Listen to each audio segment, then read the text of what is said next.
Welcome to Direction Northeast. Hello, I'm Chelsea Lambert. This program is a presentation of the Communications Department of Northeast State Community College. This episode of Direction Northeast is about bullying and the effects it has on one's mental and physical health. We will explore this topic when we come back from break. Going to college was a big decision, but when I graduate from Northeast State, I know I can have a career. Over half of our employees are graduates of Northeast State Community College. When we see Northeast State on an application, we always give that candidate a second look. Our company partners with Northeast State knowing that their students graduate as trained professionals that become our employees both today and into the future. Discover the career opportunities that await you. Northeast State Community College. Our guests today are Community Educator Debbie Masters and Assistant Professor of Psychology, Dr. John Davison. Mr. Davison, Ms. Masters, how are you guys doing today? We thank you for coming on Direction Northeast. Thank you for having us. Definitely. First question I wanted to ask you guys was, what is bullying? Bullying is the repeated attack or assault of one person or several people against another, like verbal assault, emotional assault, physical assault, or a combination of all of those things. Do you have anything to add to that, Mr. Davison? I do. I think it also includes the use of power, either perceived or real. It can take multiple forms, whether that's physical, emotional, or maybe even via online means like social media. Okay, so I guess you kind of answered that, but what are the different types of bullying? I guess social media is one of the newer ones that's coming around. Can you tell us a little bit about that, Ms. Masters? Well, that's what we would probably call cyberbullying. It'd be any form of electronic, on the texting and on the computer, messaging, Facebook. And yeah, we are seeing a great deal of that, and that's having a great effect. And of course, the physical bullying and still in the verbal, emotional, or a combination of all of those, because all of those tend to overlap. It's not usually one or the other. It's usually a combination of all of those. And do you have anything to add to that as well? I don't. I think Debbie covered it really well. Okay, so where would you say that bullying starts? Where does it begin for somebody? Coming from a domestic violence intervention agency, I tend to think that people who are abusers as adults, quite often we can look back in their backgrounds and they were abused as children or as in middle school, high school, or they were bullies. We see that quite often in their backgrounds. And they become abusers or they become abused, or both, maybe in one setting or the other. They may be bullies in one setting, they may be bullied in another setting. And we think of bullies or bullied people who are bullied quite often in school, but yet we also see it in the workplace. Quite often there are bullies in the workplace. Maybe they're very insecure and are bullied at home or at school, but then they feel like John was saying, Dr. Davison, that they feel this power and control, and so they are bullies in another setting. I see. Do you have anything to add to that, Mr. Davison? I think Debbie makes a lot of good points. I think it does transcend different environments. So we do tend to think of it as a school problem in the public school system, but it most definitely, as Debbie said, that it happens in the workplace as well. And I think there's always this sort of stepping on over someone's boundaries for some means. Maybe it's coercive, maybe it's for power or attention, but I think it's a complex set of factors. Okay, and a question for you, what are the signs of bullying? I think there are many. Sometimes bullies have a higher social standing, but not always. I think in terms of the person who's doing the bullying, I think you see a repeated pattern of maybe coercive behaviors. Maybe it's, I think the perception is that it's overt and that it might be physical, but sometimes it's covert and very subtle. It might be comments. it might be sort of the aligning of friends in order for some means towards the victim in this case. So it can be quite overt, but it can also take covert forms as well. I see. Okay. And so, Ms. Masters, this goes back to what you said earlier about bullies typically being someone that has been like bullied before themselves. So, are bullies typically people that have been bullied previously, and you can look in their past history and pretty well see? Not always, of course, but quite often the people that I come across, sometimes the kids in school and sometimes the adults who are abusers or abuse victims, yes, they have been bullied. They were bullied or they were bullies in schools. So I really think that there is a correlation there, but not always. Sometimes they actually are very insecure people. And you would think not. You would think they were very secure in themselves, and that's why they feel this ability to hold power and control, or want to have power and control over another. But quite often they are insecure. Okay. Well, another question is, what can I do if I were to be getting bullied? If you were being bullied, I would go to, depending on your age, like if you were an adult in a work situation, I would certainly take it to human resources or file a grievance. It depends on how, what kind of relationship you have, what kind of workplace you're in. If you're in a school, go to your principal or, go to your boss, whatever kind of policy or procedure you have in your workplace. Okay. And what do you think about that, Mr. Davison? I think that's really good advice. I think that oftentimes the victims almost talk themselves out of what's happening. And so there's almost a sense that they're not able to identify it or trust themselves, or maybe they rationalize it or look over the severity of it. So I think training about helping victims identify when it's going on, particularly when it's subtle, and then having procedural information about what to do with that information, whether it's telling a teacher or a supervisor or the appropriate parties involved. So definitely seek out help if you're being bullied. For sure. To the right person. John made such a very good point now, because it is so hard to, one, recognize, and you would think it wouldn't be, but it is so hard, one, to recognize if you're being bullied, just like with domestic violence. And it's hard to admit that it's happening to you. Yeah. It's hard to tell someone else that it's happening to you. You're embarrassed, you're ashamed, you're afraid someone else will make you or put you down for that. That is such a good point, because it goes into domestic violence and people are ashamed to admit that they're being abused. Right. So that's an excellent point that, like I said, can carry through life, from bullying through domestic violence, and that's something that we combat and try to work with victims on, is to admit first that you need help before you will ever get help. Before you will receive help, right. All right. And so where do you think that bullying occurs the most? Because according to statistics found on DoSomething.org, there are 160,000 kids who miss school every single day just from the fear of being harassed or bullied. What do you think about that? I think that tells you a lot right there, that you're going to find a lot of bullying beginning in school, because that's where the large concentration of kids are. Right. And quite often, that is where bullying begins, is in school. But like we said, not always. It can begin in the workplace. It can begin at your place of worship. It can begin at the park. Wherever you find kids, and wherever that mix can be, a person who has the tendency to want to have power over another person, and find someone who seems to be more vulnerable. It can happen most anywhere, at a daycare, at a social function, anywhere. And wherever it begins, it can be carried into another setting as well. Okay. And well, Mr. Davison, do you agree with all of that? I do.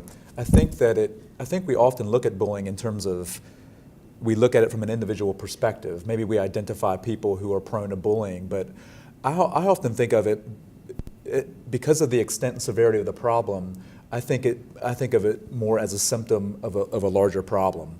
Maybe in the school, for example, you have thousands of kids going to hundreds of kids in a particular school, and they're from diverse backgrounds, a lot of different backgrounds, variety of past experiences. And so I think sometimes these cultures produce symptoms such as bullying. And so I think if we look at it as symptomatic rather than people who are individually bullying, it will have more comprehensive interventions for it. So is there a certain type of personality, and this question's for you, that tends to be someone that is more bullied than others? I guess like low self-esteem people could tend to be picked on, but... It's a good question. I'm not sure, to be honest. I think that, you know, just to parallel it to like the primate world, we know that in any group of primates, that oftentimes there's one alpha male who will sort of control the group. In other words, it's so I think there's probably some evolutionary roots to it. There's some physiological roots to it. It doesn't mean the solution in the human world is hopeless, but I think it's fair-minded to look at sort of the physiological and evolutionary roots to this behavior. Right. Now, I know you guys have somewhat answered this question through the last few I've asked, but in schools, where do kids go specifically to report being bullied? Because it can be intimidating, like you say. In my agency, Abuse Alternatives, the other community educator and I go into some of the schools. And now most of them have a bullying program, but we go in and we teach teen dating violence in some of the high schools and in some of the middle schools. And when a student will come up to us afterwards, which does happen, and divulges that they are in that kind of a relationship, and we've even had kids come up and say, my boyfriend does that to me, and I didn't know until you told us this. I didn't know that there was anything wrong with it. And whenever that happens, it is so hard for me to wrap my head around that. But again, it just kind of reminds me, some of these people don't know what's happening to them. Yeah. Just because I do doesn't mean that they do. And it doesn't matter if they do or not. What matters is that they don't. I mean, it doesn't matter if I can wrap my head around it or not. They can't. They didn't know that. Right. And instead of my talking with them, I send them to their school counselor. Also, I tell kids there's the resource officer. If there's a teacher they're particularly fond of, go to that teacher.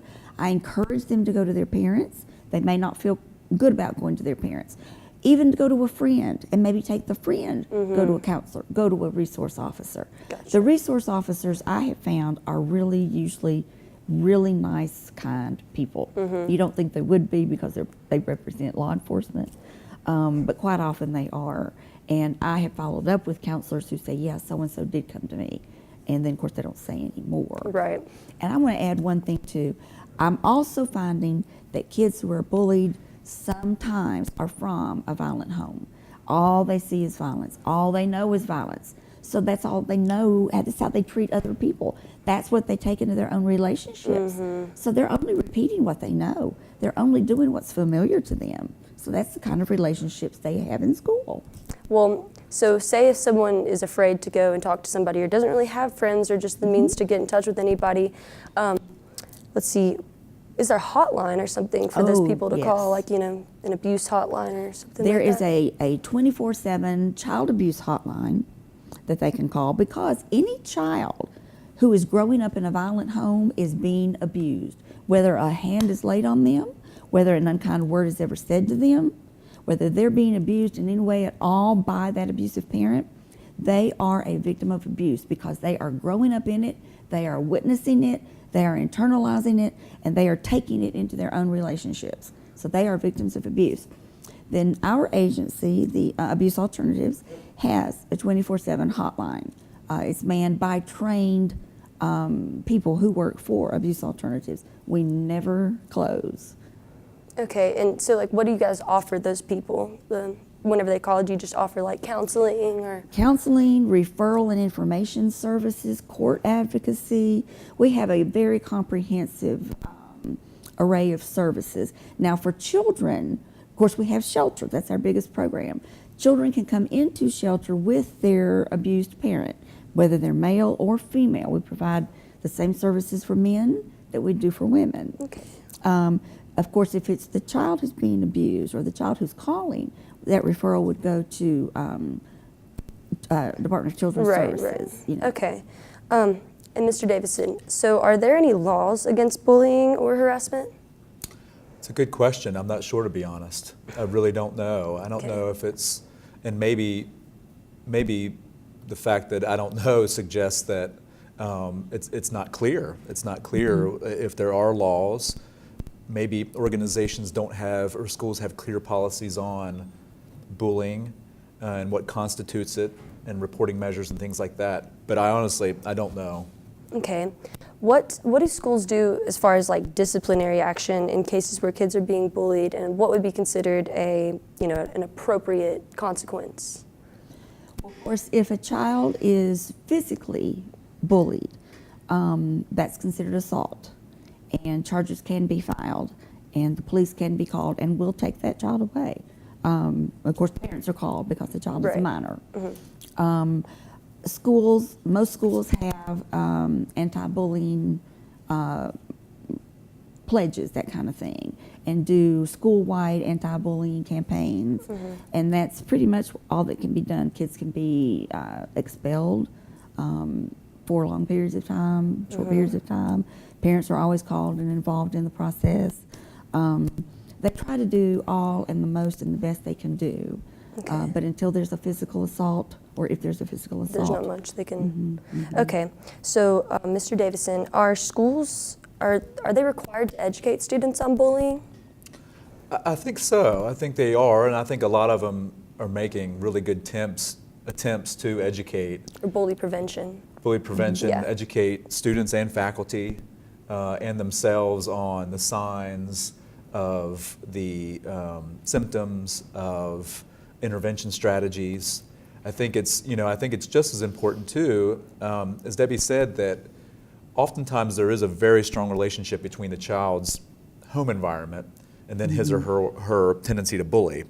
So oftentimes I think we need to think therapeutically to the bullies as well, because it's a behavior that they're repeating and they're observing from their home life.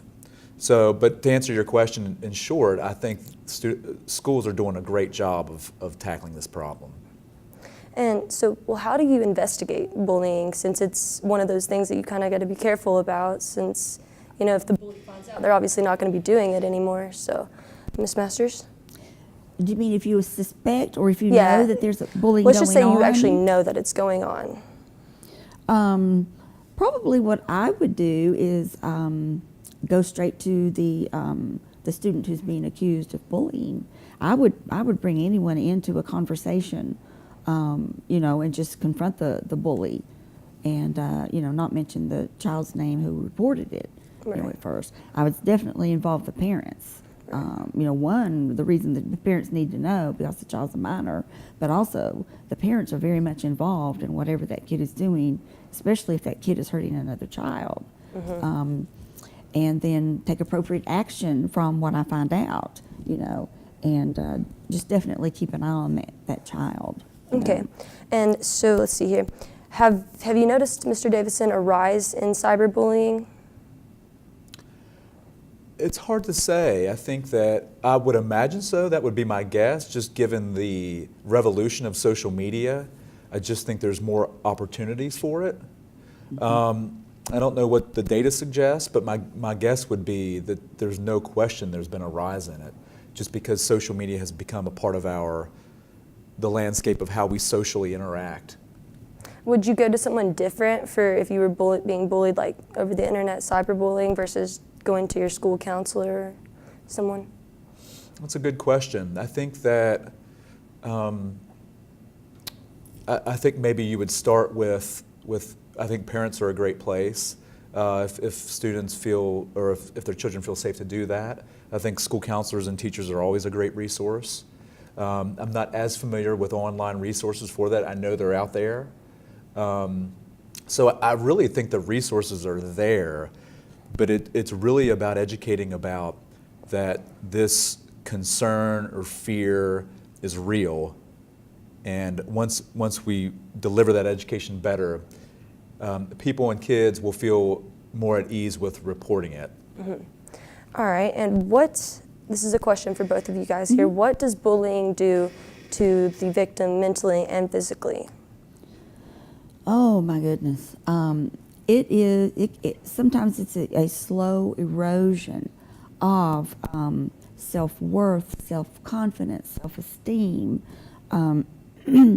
taking away a person's whole identity and how they feel about themselves. Quite often, the person who's being bullied is someone who feels more vulnerable, doesn't feel as good about themselves. Quite often, a person is being picked on for some way that they look, or something about the way they look, or the way they speak, the way they dress, where they're from, and don't, as a result, don't have the kind of self-confidence that maybe someone who would not be bullied has in the first place. So they are, more vulnerable to being bullied. So we can take someone whose self-confidence is here, and slowly they are just beaten down, and it can totally destroy any kind of self-confidence a person has, to the point that they lose friends. Friends leave them, and they feel that they're worth nothing. We've seen many instances of bullying leading up to a person actually taking their lives. Do you have anything to add to that, Mr. Davison? I do. Debbie did a great job of addressing the social and emotional consequences of bullying.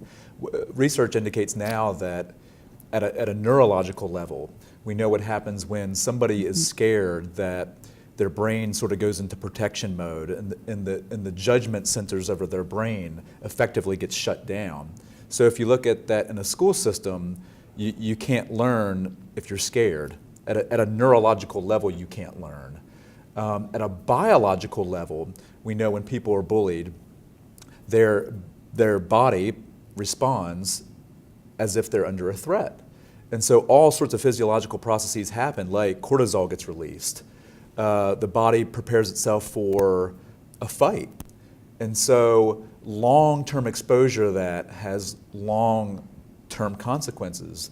There's some research that indicates that there's a relationship between bullying and heart disease, compromised immunity, and on and on and on. And so then that has implications for emotional problems later on, psychological problems, difficulties in learning, and it's a massive problem. It's like an erosion. And depression, of course, which is kind of what John was leading to. All of those things can be part of depression, and depression can just get worse and worse and worse. How can we better raise awareness about bullying situations? One thing that I would like to say, if anyone who's watching this can do, is talk with school officials, talk with parents. We have a difficult time getting into schools, and I understand why.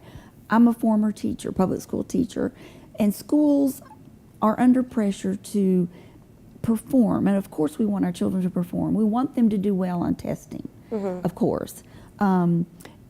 And it's difficult for schools to find time for social issues. It's difficult for schools to find the time to bring in social programs. But I really feel like programs on bullying, teen dating violence, those kinds of things, it's difficult for them to find time to work them in. But when they do, it only takes a small amount of time in a school year. Yeah. And I think the benefit far outweighs the amount of time that it takes for these kids just to get a little information, to at least recognize it if it happens to them, recognize it if it happens to a friend, just for the sake of recognition. Okay. Well, here's a good question for you guys. What are some ineffective ways for taking care of bullying? Like, what's something that you do not need to do? Ignore it. Ignore it? Mr. Deny it if it's happening to you. Denial. Okay. Yeah, I agree with that. I think ignoring it, denying it, obviously are not helpful. I think that programs that are punitive in nature, where it's sort of almost a criminal justice kind of response to it, those programs aren't effective. I think it has to be like preventative. It has to be educational in nature, so that people learn on both sides and in multiple systems about what constitutes bullying, I think those programs, and I think research would support that, are the most effective programs. Okay. People also need to understand that regardless of how they ended up in that situation, regardless of what their response was, how long they were in it, it was never their fault. Whether they feel like it was totally their fault, oh, I deserved it, I should have done this, I knew to walk on eggshells, I knew not to mention that topic, it was still not their fault. That if they've been abused, it was always the other person's fault. No one had the right to hurt you or put their hands on you without your consent. Well, what should we, Mr. Davison, what should we do to then, I guess, help the bully, since obviously the bully's got some own psychological issues, him or herself? What is there that we can do to help them? I think in situations like that, one, I think there needs to be a sort of a cultural change, because the attitude is the bully needs to be punished. And so I think there is an accountability piece in there. But I also think that the bullying, the behavior is coming from somewhere. As Debbie said earlier, insecurity, self-esteem issues, observing those behaviors at home. And so there's lots of aspects of treatment that need to help this bully interpersonally relate to people in a non-coercive, non-threatening way, in a way to get his or her needs met without the use of force. Okay. Okay. And so where is the best place for someone to go to get more information about bullying and anti-bullying? Ms. Masters? I don't have them with me, but there are quite a few resources on bullying. There's Bullying Now, which is a good resource. Most any kind of, if you go online and just type in bullying, you're going to get a ton. Plenty of resources. There is very, very good information about bullying, about bullies, how to address bullies, and like John was saying, I know the first instinct is to be mad, to be angry, and to punish. And I agree with John. There's always an underlying reason why a person was bullied, but also why a person bullies. All right. So tons of resources. All right. Well, thank you guys very much, and we will be right back after this commercial break. Thank you. Hi, I'm Michelle. I'm a wife, a mother, and a student pursuing my dreams. I came back to school with a passion to help people. Came back to Northeast State to study electromechanical because I like working with my hands. To be a producer. At 64, I'm a student and an entrepreneur. Wherever you are and whenever you're going, we are here to get you there at Northeast State. That concludes the program for today. We talk with Community Educator Debbie Masters and Assistant Professor of Psychology, Dr. John Davis.